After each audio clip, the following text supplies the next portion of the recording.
Hi hello வணக்கம். உங்கள் star driving school. இப்போ என்னென்னு கேட்டிங்கன்னா, இப்போ நம்ம டிரைவிங் ஸ்கூல் கார் வந்து பார்த்திங்கன்னா அந்த மூலையில் நிற்கிது. அந்த காரை வந்து பார்த்திங்கன்னா இந்த இனோவாவுக்கும் கீழே வீடியோ ஓடுறதுக்கு பின்னால் ஒரு கார் இருக்குது. இது ரெண்டுக்கும் இடையில கொண்டாந்து பார்க் பண்ணிவிட்டு வண்டி எந்த பொசிஷனில் இருந்ததோ அதுக்கு நேர் ஆப்போசிட் பொசிஷனில் போய் அவங்க நிறுத்த போகிறாங்க. எதுக்கு இந்த வீடியோவை நாங்கள் மேக் பண்ணியிருக்கோன்னு கேட்டிங்கன்னா, டிரைவிங் வரவங்களாகட்டும், கார் ஓட்டி பழகினவங்களாகட்டும், புதுசாக வண்டி ஓட்டிகிட்டு இருக்கவங்களாகட்டும், எல்லாத்துக்குமே வந்து பார்த்திங்கன்னா இந்த மாதிரி பார்க்கிங் பண்ணுறதும் ரிவர்ஸ் கீர் வர்றதும் பார்த்திங்கன்னா ரொம்ப சிரமமாக இருக்குது. அந்த சிரமத்துக்காக தான் நாங்கள் இந்த வீடியோ மேக் பண்ணியிருக்கோம். முடிஞ்ச வரையும் ரிவர்ஸ் கீர் நீங்கள் யூஸ் பண்ணணும்னு முடிவு பண்ணிட்டீங்கன்னா, நீங்கள் வந்து பார்த்தீங்கன்னா எக்ஸலேட்டர் சைடு உங்கள் காலை கொண்டு போயிடக்கூடாது. கிளச்சையும் பிரேக்கையும் தான் யூஸ் பண்ணணும். கிளச்சிலையும் பிரேக்லையும் தான் மெயின்டைன் பண்ணணும். சரிங்களா? அதுவோ பார்த்தீங்கன்னா முக்கியமான விஷயம், நீங்கள் ரொம்ப நிதானமாக இருக்கணும். ரிவர்ஸ் கீரை பொறுத்த வரைக்கும் நீங்கள் எக்காரணம் கொண்டும் பதட்டப்படக்கூடாது, படபடப்பாயிடக்கூடாது. முடிஞ்ச வரையும் நிதானமாக இருங்க. நிதானமாக இருந்தீங்கனாலே உங்களால் வண்டி அழகாக கொண்டு வந்துட முடிஞ்சிடும். இந்த கிளச்சையும் பிரேக்கையும் மெயின்டைன் பண்ணுற மாதிரியே லெஃப்ட் சைடு மிரரையும் ரைட் சைடு மிரரையும் கரெக்டாக மெயின்டைன் பண்ணணும்.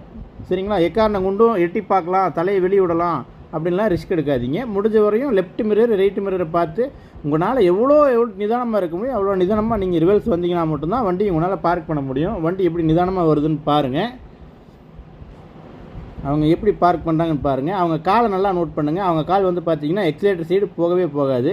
கால் வந்து பார்த்தீங்கன்னா கிளச்சையும் பிரேக்கையும் மட்டும்தான் மெயின்டைன் பண்ணிக்கிட்டே இருக்கும்.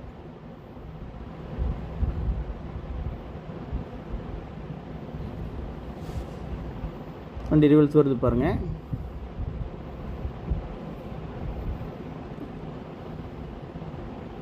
முடிஞ்ச வரைக்கும் நீங்கள் நிதானமாக இருந்தால் மட்டும்தான் உங்களால் ஈஸியாக பார்க் பண்ண முடியும். ஏன்னா ரோடு இப்படி தான் இருக்குது. நம்ம அங்கேருந்து வந்து நம்ம வண்டியை ஃப்ரண்ட்லேயே பார்க் பண்ணிக்கலாமே நீங்கள் கேட்கலாம். பட் அப்படி ஃப்ரண்ட்டில் பார்க் பண்ணிட்டீங்கன்னா ரிட்டன் இந்த ரெண்டு வண்டி உங்களை ரொம்ப ஒட்டி இருக்கிறங்காட்டி ரிவர்ஸில் எடுக்கிறது கொஞ்சம் சிரமமாக இருக்கும்.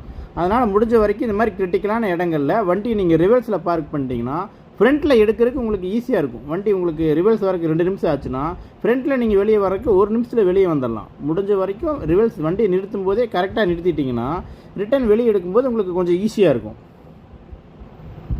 அவங்க முதல்ல கரெக்டாக பார்க் பண்ணலன்னு சொல்லிவிட்டு மறுபடியும் அவங்க ஃப்ரண்ட்டில் போயிட்டு மறுபடியும் ரிவர்ஸ் வந்து கரெக்டாக பார்க் பண்ணுறாங்க. வண்டியை பார்க் பண்ணிட்டாங்க. இப்போ வண்டியை வெளியே எடுப்பாங்க பாருங்கள். அவங்க உள்ளே வரதுக்கு பார்த்தீங்கன்னா கரெக்டாக 2.5 நிமிஷம் ஆயிருக்கு. இப்போ வெளியே போகும்போது பார்த்தீங்கன்னா 1 நிமிஷத்தில் வெளியே போயிடுவாங்க. உங்களுக்கு கிட்டத்தட்ட பார்த்தீங்கன்னா இப்படி ரிவர்ஸ் போட்டு நிறுத்தி பார்க் பண்ணிங்கன்னா வெளியே எடுக்கும்போது உங்களுக்கு கொஞ்சம் ஈஸியாக இருக்கும். 1 நிமிஷம் நீங்கள் வெளியே எடுத்துக்கலாம்.